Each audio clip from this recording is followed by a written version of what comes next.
right, friends, I want to get right to it. I'm so excited for our next guest, our sweet friend Dayna Roselli from Yes. KTNV, our old co-anchor, friend, reporter, anchor, all the things, is All the joining us things. today.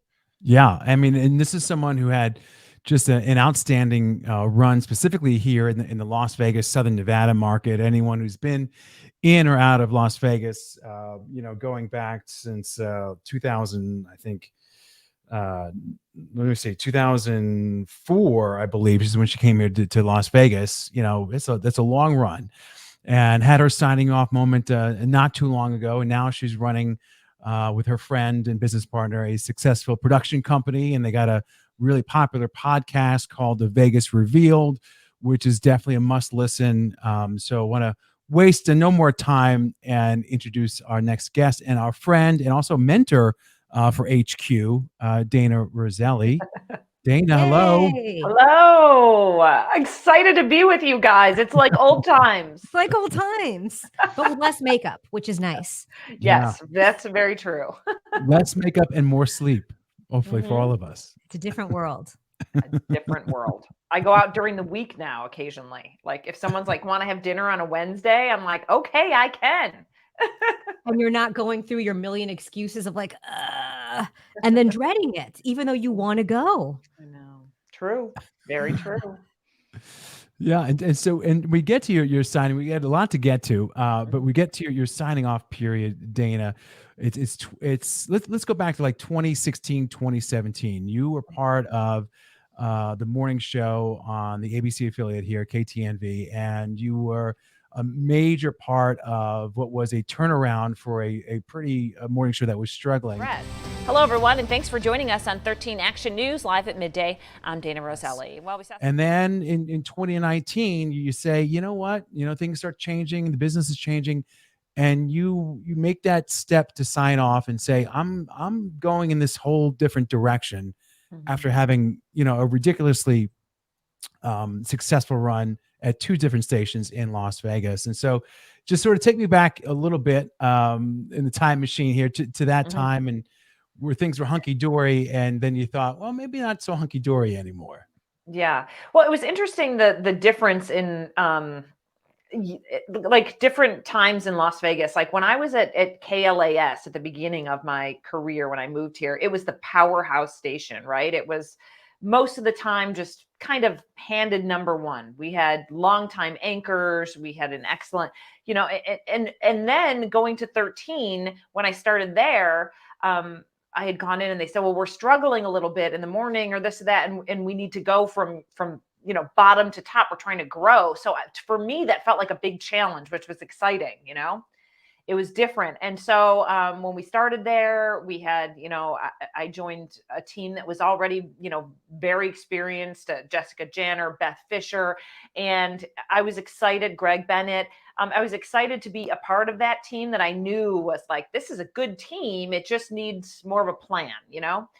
And so I felt like we built on that, and then Todd came on, and we had an excellent morning show that we built, and Yasmeen joined the crew. I mean, everyone was kind of coming in at different times, but there was one period of time when we were all together for like a good year, and I do feel like that was a big moment for us. Yeah.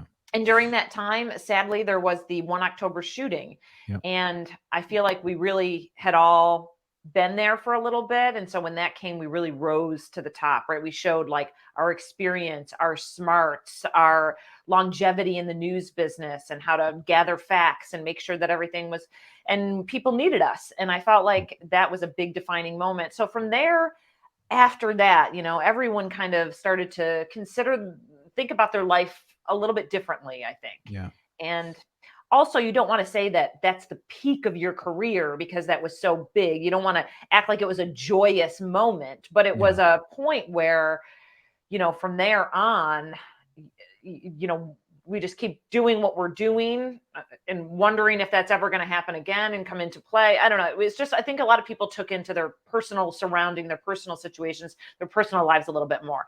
Anyway, so when I did decide to leave, people thought oh, she's got to have this plan. She's going to go. I had no plan. There was no plan. But I think for once in my life, I needed to not have a plan. I was just like, I knew I needed to rest my brain for a minute. Right. Yeah. Yeah. And how scary was that? Right. Because that's the thing. It's like, oh, you're leaving. Oh, you must have something. And then when you're telling people not really, and then they're looking at you like, well, what are you going to do? How are you going to eat? How are you going to pay your bills? And, and I'm sure, financially that there was that one reality, but also just mentally and emotionally, there's a whole nother reality when you go through that major change in life to kind of say, you know what, I need to have whatever space it is, whatever space you could afford. Right. And I feel like I needed that for sure. And I know you talk about having that time to kind of decompress, call it what you like. Yeah, I think so. It's funny because, and I don't say this with any ego, but I knew that I was going to be okay. So it was scary, but it wasn't scary because I feel like I've always been a very independent person. And sometimes I have little goals in my head and I keep them to myself. And I knew that everything would work out, and that I would figure it out. And if I tried one thing and it didn't work, then I would just find something else. Like I've always just been one to just keep plugging along. And so I didn't have like the fear necessarily. But when I did leave the station, I did feel like, well, wait a minute, I'm leaving this and I might not ever go back on TV full time again.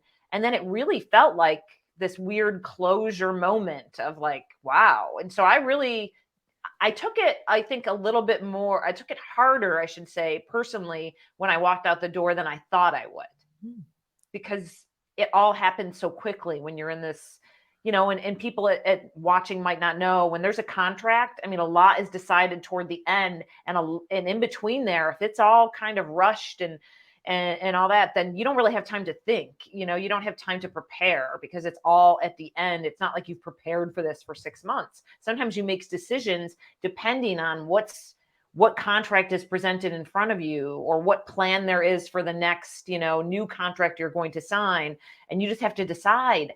And I don't feel like we have that kind of personal prep sometimes. Some people do, if you already know. But so anyway, it was definitely a moment that I'll always remember, and I feel like was a different moment that came up a little bit more suddenly than I had thought. So it was a little bit not prepared, and then it like sunk in kind of feeling. Well, since you, I guess, didn't have necessarily the plan that has been in place now, do you remember what the feedback was when you started talking to people of maybe this is what I'll do, or, trying to get advice from people who, I know we have other friends who've left the news industry or just left their jobs and did a 180 as well. Yeah. No, I think that I started to browse around for, like, I call it normal jobs. Right. Or, guys know. Normal people You guys job. understand what I mean, normal Yes. jobs. Yeah. It means they're probably at home eating dinner by 6:30. That's what I say. It's a normal job. Yeah.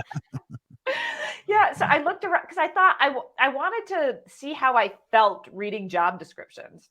Like I felt like that was a big indicator for me. Like, let me read these job descriptions. Like, what does that feel like to like read a description of a job that is something that it may not be completely related to what I did for the 20 years before that. So I would tell if like something maybe got me excited a little bit, or if one I was like, oh, that sounds awful, I would just put it to the side. So I just thought I want to take some time to look for jobs, read job postings, apply to some, see if I even make it through the first, bunch, see how that process works. So I took a little bit of time to do that. And I took a little bit of time off. I went to see my family. I remember to see a friend. Shout out upstate New York. Sorry. Yeah. And then I went to upstate New York to visit the fam, did a holiday. I was like, oh, I'm going to have like Thanksgiving at my parents' house for the first time. And I don't know how long. So I did all that. And then I thought I will start I left in mid-October. And I said, I'll really start diving in and, when I get back from Thanksgiving. And then I was chatting with Sean, and long story short, I started doing some, like I even did like somebody asked me to help freelance like online for the Review Journal, the newspaper here, some events. It was the NFR. Can you do some live shots? So I did, okay. And then when I was talking to my friend Sean, he was saying, yeah, I've been doing, a little bit of this, a little bit of that. And then we just kind of said like, hey, should we start our own media company? Because, with everything combined, what if we actually did this for a living? Like a bunch of not odd jobs, but had a focus and did a bunch of different things using our experience. And he was like, I'll do it. And I was like, I've always wanted to start a company, but not by myself. And so I think people at first thought, well, that sounds great. And I think people thought that we could do it, but I'm not sure everyone really thought like we could actually make a full successful living out of it. Yeah, and you guys really, I have to say, certainly early on in HQ, we're still sort of the newbies on the block. We went to you and your partner Sean McAllister, who was at the Fox station here in Las Vegas for a long time, and you guys were great in giving us advice and those early stages, because you guys have sort of weathered the storm. Because I think what's interesting about the beginning of Insightful Media is the timing of it, because it was October 2019 you left, and then boom, a little something called the pandemic hits. It's March 2020. You're out of an industry that you've loved and been wildly successful in, and the earth shook for all of us. Mm-hmm. And I have to imagine, as you're starting your own company, it really must have shook for you. Yeah. It did. It was weird. It was like, well, luckily some of the things that are needed right now, we can actually do from home. Right. But then, and it'll give us a little bit of a buffer to figure out what's going on here in this world. We didn't know. And then everyone was home. So it didn't feel like we're so unsuccessful. We're home and everyone else is out working. So there was a little bit of an odd comfort there too. Being a new business, we had the time to say, okay, how could we do this? Let's figure this out. And it wasn't a rush. So in many ways, I don't want to say the pandemic helped us, but it helped us figure out how to run a business because it gave us a little bit of time.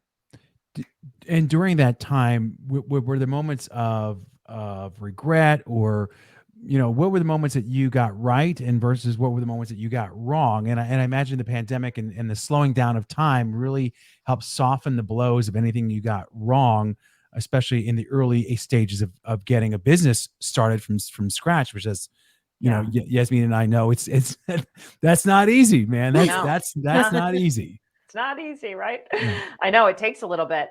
I think luckily I had laid myself the groundwork for me to be very, visible on social media. So I felt like I was still helping the community by interacting, chatting with people, trying to get out some information. And the one thing I didn't feel was regret actually of leaving the news business during that time. I thought I am so lucky that I'm home right now and comfortable and safe and not thinking I have to do this whole setup and how are we going to get on the air. And while everyone was kind of home, I feel like everyone was a little bit nervous, not knowing the situation we were in and being thrown into like a full-time work mode of having to deal with present. Like I just was almost relieved. And then looking at people out covering the protests and this and that and the heat. And I just thought, I actually felt like I am so glad that I'm not part of this on television right now. And I'm not a news anchor. I felt thankful. To not, for once, for there to be a big event, and I say event, I don't mean like a positive event, an event happening that I suddenly didn't have to spring into action on someone else's terms. I could spring into action on my own terms. When I wanted to tweet, I could tweet. When I wanted to do a live, I could, or when I wanted to do a video on Instagram, I could. And it was all up to me. When I wanted to help some nonprofits, when they said, hey, will you come on and do a Q&A with us? So sure. Or I could say no. It was just nice to be able to have the flexibility. And I felt almost comforted to be able to just be at home with the rest of the world. We always kind of joke like the premier, anchor gig would be like the noon or a midday anchor and then like the 3 or 4 p.m. anchor and do those 2 shows, Oh, Go in home by at 10, 4:30. out by 5:30 or whatever. I yes. mean, I don't think those slots exist anymore, but I don't those were the know. good old days, right? Oh, yes. I mean, that was always whatever. People are like, well, that's not they aren't the most watched shows. I'm like, I don't Who care. cares? It doesn't matter anymore, folks. It doesn't matter. It doesn't matter. Yeah, it We just, doesn't matter. it was funny. We just had a meeting today and we said, listen, we wanted about things that would involve maybe a little bit of our talent, whether it's voiceover or on camera. I said, we don't have to be on camera very long. We aren't looking for airtime. We've done that. It's not about that anymore. You know what I mean? We do. We do. Yes. Well, speaking of shows, Dayna and I were texting the other day, about shows. Yeah. Talking about Grey's Anatomy. Grey's Anatomy. Grey's Anatomy. Listen, on the plus side, we always like to end with, what are you watching? Give us some content, give us some advice. But Dayna and I were texting about maybe this, not in the negative.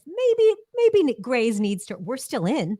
I know. It's been like 30 years. What are we going to stop watching? We I can't know. I stop. watched it on my DVR last night. I thought, We're fully all right. committed. What else are you watching though, Okay. outside of the Well, never listen, ending? I am a big fan of Ted Lasso. I love that it's back on. I love it. Doesn't that show just make you happy? Do you guys watch? No, it's like a hug. It's like a hug on television. Yeah. Well, and Todd? is anyone else confusing sometimes Ted Lasso with like Wrexham FC, like the 2 actors, how they bought the soccer team? Wrexham is like a real life Ted Yes, Lasso. yeah, it's a real thing, and and so I feel like you have this whole thing of Wrexham FC going on right now, and Ted Lasso. It's like a big hug. It's great. Both have big hearts in those Yeah. stories. Definitely. I'm one of those people who really likes high school football movies and TV shows. I don't know what it is, but I'm still watching, and I watch it on regular TV, All American. I don't know if you've ever on the CW.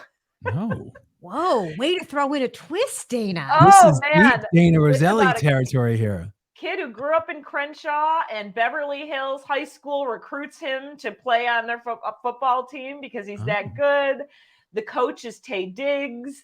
It's great. And then he goes back to Crenshaw when he realizes this is hard as in his hometown. It's a whole thing. And then this season, they just out of nowhere, killed off Tay Diggs. So it was like a shocker. He's Coach like a Billy major Baker. star. Hmm? He's like a major star. They just killed him off. They killed him off. Yeah. Wow. So it's been very upsetting. But I still watch All American. And through the pandemic, I watched Friday Night Lights from the beginning all the way to the end. I don't know how many seasons there were. Because also the pandemic, let me tell you that being on morning TV, I never watched TV, like television shows. There was never time. And so I caught up on everything. I mean, that's the thing. People are like, you've never seen Friday Night Lights? I'm like, no.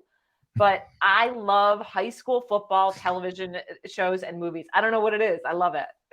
That's so funny you say. I caught up on Lost, and everyone had the same reaction. They're like, how did you not watch? It was on at 8 p.m. I've been asleep for like 6 hours at 8 p.m. Exactly. Oh my gosh, Dayna, this is so wonderful. I know. It's fun to catch up with you guys. You know, maybe Dayna we'll have Roselli. hopefully we can work on a project together. Yes. Yeah, we love it. HQ and Insightful Media be a nice combination. But Dayna Roselli from the streets of Rochester, New York, where you were born and raised and started your career, to the streets of Las Vegas. You've left a trail of success, no matter what you've done, and that's a testament to not only who you are and your skill set, but just your drive and your intensity. And I just want to say congratulations to you and your signing off moment and really making that transition kind of look easy. And honestly, from the outside looking in, when you went through it before I did, I look to you personally as like as a role model, as okay, Dayna's kind of carving that path, and it is possible and it is doable. So I thank you for all of that, and I certainly thank you for your time today. Thank you. Listen, I mean, and thank you for saying that, we have been successful, and but we're always looking to grow, and we do have, I'm just going to be completely raw. Like next month, we're just starting to get some projects in, but like, it doesn't look like a very busy month compared to April. So there are those times I just want to also share that there are struggles. It's not all, roses.